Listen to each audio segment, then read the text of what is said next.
नमस्कार, मैं हूं निपुण सहगल। एबीपी अनकट के इस वीडियो में मैं जो बात बताने जा रहा हूं वो शराब के शौकीनों को अच्छी लगेगी। शराब की दुकानों को देश भर में बंद करने और उसकी बिक्री पर गाइडलाइन बनाने की मांग करने वाले 2 याचिकाकर्ताओं पर सुप्रीम कोर्ट ने आज 1 लाख रुपए का जुर्माना लगा दिया।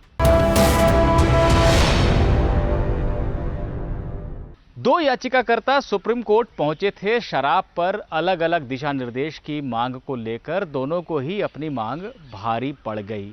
सुप्रीम कोर्ट के जस्टिस एल नागेश्वर राव, संजय किशन कौल और BR गवई के सामने पहले पिटिशनर इन पर्सन उसे कहते हैं जो वकील के जरिए कोर्ट में पेश नहीं होता, अपनी याचिका खुद दाखिल करके खुद ही जिरह के लिए आता है। तो पहले पिटिशनर इन पर्सन जो पेश हुए, उनका आइटम नंबर 6 था और उनका नाम था प्रशांत कुमार।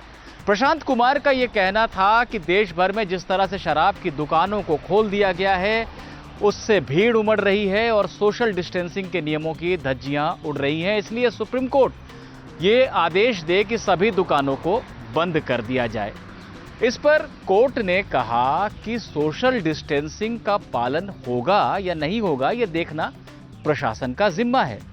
इसको लेकर नियम बनाए गए हैं।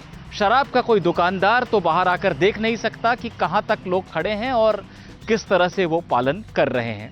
इसकी जिम्मेदारी प्रशासन की है और अगर कहीं पालन नहीं हो रहा है तो उसकी शिकायत प्रशासन को की जा सकती है। इस पर सुप्रीम कोर्ट को आदेश देने की क्या जरूरत है? याचिकाकर्ता ने एक बार फिर से अपनी मांग को दोहराया और कहा कि शराब की दुकानों को बंद कर देना चाहिए। इस पर कोर्ट ने कहा, हमें यह लगता है कि इस याचिका को सिर्फ पब्लिसिटी के लिए दाखिल किया गया है। ऐसी याचिका कोर्ट का समय बर्बाद करती है। हम आपके ऊपर 1 लाख रुपए का जुर्माना लगाते हैं। तो आइटम 6 का ये हश्र हुआ। थोड़ी ही देर में आइटम नंबर 8 शुरू हुआ। इसमें भी पिटिशनर इन पर्सन थे। उनका नाम था गौतम सिंह।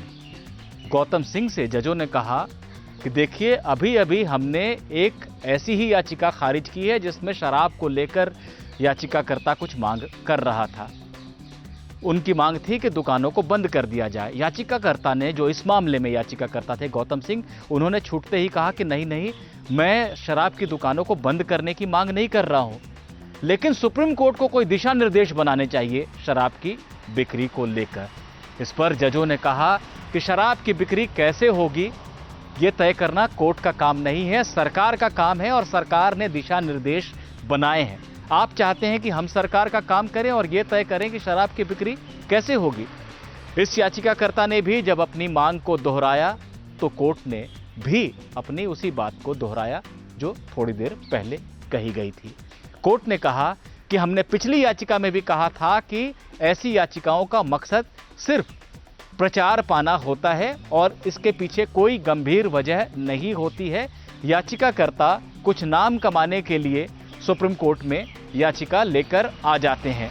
आपकी याचिका भी अदालत का समय बर्बाद करने वाली है। हम आपके ऊपर भी 1 लाख रुपए का जुर्माना लगाते हैं। तो दोनों ही याचिकाकर्ता जो शराब को लेकर अलग अलग नियमों की मांग कर रहे थे, उनको अपनी मांग भारी पड़ गई और 1 लाख रुपए का जुर्माना उनके ऊपर लग गया। राहत मिली शराब के मामले में तमिलनाडु सरकार को। तमिलनाडु सरकार की समस्या ये थी कि वहां पर हाईकोर्ट यानी कि मद्रास हाईकोर्ट ने शराब की दुकानों को बंद करने का आदेश दे दिया था और कहा था कि सिर्फ ऑनलाइन बिक्री होगी शराब की। इसके खिलाफ सुप्रीम कोर्ट पहुंची तमिलनाडु सरकार और उसके लिए पेश हुए वरिष्ठ वकील मुकुल रोहतगी ने कहा कि हाईकोर्ट का आदेश सही नहीं है। हाईकोर्ट ने इस बात पर ध्यान नहीं दिया कि सरकार पहले ही शराब की दुकानों पर सोशल डिस्टेंसिंग के नियमों का पालन करवा रही है।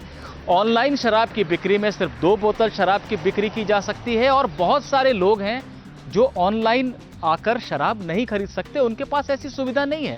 ऐसे तमाम लोग दूसरे राज्यों में शराब लेने जाएंगे और वहां से कोरोना की बीमारी लेकर राज्य में वापस दाखिल होंगे, इसका अंदेशा बना रहेगा। इसलिए बेहतर हो कि शराब की दुकानों को खोलने दिया जाए। सरकार सभी नियमों का पालन करने का आश्वासन देती है। हमने हाईकोर्ट में भी ये बात कही थी, लेकिन हाईकोर्ट ने हमारी बात पर ध्यान नहीं दिया। हाईकोर्ट में इस मामले पर याचिका करने वाले याचिकाकर्ता की तरफ से भी एक वकील पीवी योगेश्वरन पेश हुए थे। उन्होंने सुप्रीम कोर्ट में विरोध किया तमिलनाडु सरकार की याचिका का, लेकिन तमिलनाडु सरकार ने फिर से कहा कि वो सभी नियमों का और सोशल डिस्टेंसिंग का पालन करते हुए शराब की दुकानों को खोलना चाहती है। बहरहाल सुप्रीम कोर्ट ने तमिलनाडु सरकार को राहत दे दी और हाईकोर्ट में जो इस मामले में याचिकाकर्ता है उनसे कहा कि हम नोटिस जारी कर रहे हैं, आप विस्तृत जवाब दाखिल कीजिए। फिलहाल हाईकोर्ट के आदेश पर रोक लगाई जाती है। इस रोक का सीधा सीधा मतलब यह है कि तमिलनाडु में शराब की दुकानें अब खुली रह सकेंगी। इस मामले की सुनवाई सुप्रीम कोर्ट 1 महीने बाद करेगा। एबीपी न्यूज आपको रखे आगे।